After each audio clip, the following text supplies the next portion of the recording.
আমার বিষয়ের অভিযোগ সব মিথ্যা। এখন আপনি যে প্রমাণ করেন, প্রমাণ করে প্রকাশ করেন না। আর এবারে তো আমার কোনো গল্প নেই আপনার কাছে। হ্যাঁ, শেষ, clear, done, you are done, you go, you are go. শেষ রক্ষা আর হলো না। দুর্নীতি পরায়ণ মন্ত্রণালয়ের চিঠিতে লেখা এই পরিচয় নিয়েই শেষমেশ সাভার ছাড়তে হচ্ছে দুর্নীতির বরপুত্র খ্যাত সাভারের বিতর্কিত সাব রেজিস্ট্রার মোহাম্মদ জাকির হোসেনকে। রোববার বিকেলে আইন বিচার ও সংসদ বিষয়ক মন্ত্রণালয়ের এক অফিস আদেশে দুর্নীতির অভিযোগে তার বিরুদ্ধে রুজু করা হয় বিভাগীয় মামলা। সাভার থেকে তাকে সরিয়ে দিয়ে সংযুক্ত করা হয় মহাপরিদর্শক নিবন্ধনের কার্যালয়ে।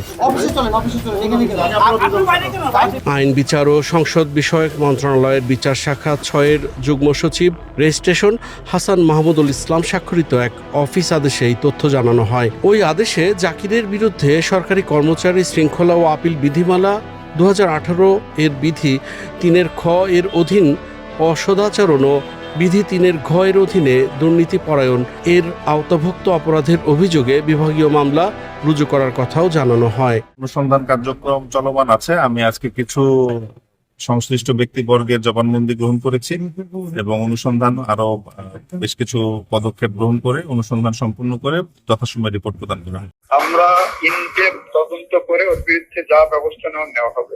আমরা প্রাইমারি একটা ইনকোয়ারি করতেছি, এই প্রাইমারি ইনকোয়ারিটা শেষ হোক, তারপরে দেখবো। দুর্নীতি, অসদাচরণ এবং অধ্যত্বপূর্ণ আচরণের জন্য আলোচনার পাত প্রদীপে উঠে আসেন সাভারের বিতর্কিত সাব রেজিস্ট্রার মোহাম্মদ জাকির হোসেন। কথায় কথায় হাত চলত তার। সামান্য উত্তেজনাতেই নকল নবী সহ অফিস স্টাফদের মেরে বসতেন তিনি। গণমাধ্যম কর্মীরা তার দুর্নীতির বিরুদ্ধে প্রশ্ন করলেই ক্ষেপে গিয়ে দিতেন হুমকি ধামকি। আমি বলছি তাদেরকে যারা এইভাবে দিনের পর দিন আমাকে অত্যাচার করছে, নট ইউ, তাদের বিরুদ্ধে আমি অ্যাকশনে যাব, অ্যাকশনে যাব তাদের বিরুদ্ধে আমি। একই কথা। মন্ত্রণালয়ের জারি করা ওই অফিস আদেশে জাকির হোসেনের বিরুদ্ধে বিভাগীয় মামলাটি নিষ্পত্তি না হওয়া পর্যন্ত তাকে মহাপরিদর্শক নিবন্ধনের কার্যালয়ে সংযুক্ত করার কথাও জানানো হয়। পাশাপাশি রোববার অপরাহ্নের মধ্যেই সাভারের সাব রেজিস্ট্রার পদের দায়িত্বভার অর্পণ করে অবিলম্বে মহাপরিদর্শক নিবন্ধনের কার্যালয়ে যোগদানের জন্য নির্দেশ দেওয়া হয়। ম্যানেজ মাস্টার খ্যাত সাব রেজিস্ট্রার জাকির হোসেন সাভারে যোগ দেওয়ার পর যেন হাতে পান আলাদিনের চেরাগ। অনিয়ম, দুর্নীতি আর ঘুষের অর্থে গড়েন সম্পদের পাহাড়। মোটা অঙ্কের অর্থের বিনিময়ে তার বিরুদ্ধে আনা ঘুষ দুর্নীতির অভিযোগ বরাবরই হারায় গতি। অদৃশ্য কারণে মাঝপথে থেমে যায় সব অনুসন্ধান।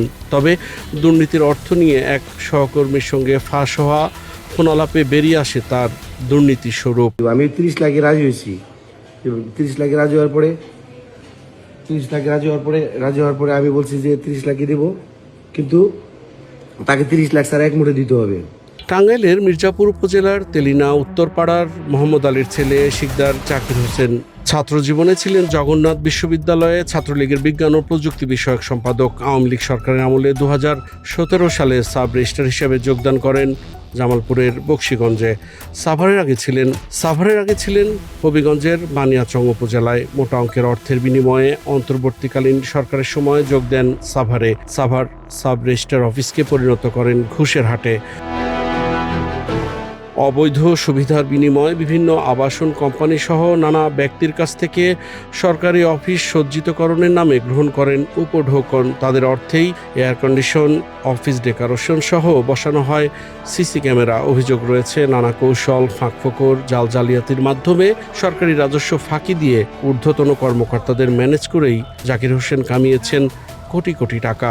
সেই টাকায় গড়ে তুলেছেন অবৈধ সম্পদের পাহাড়। এসব নিয়ে প্রশ্ন করতে গেলেই মারমুখ হয়ে উঠতেন জাকির হোসেন। আমি তো সবাইকে সেটাই বলছি যে আমি মিথ্যা।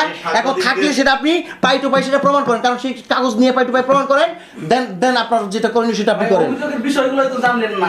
অভিযোগের সব বিষয় মুখস্থ। স্থানীয় গণমাধ্যম কর্মীদের হুমকি ধামকির অভিযোগে জাকির হোসেনের বিরুদ্ধে আন্দোলনে নামেন সাংবাদিকরা।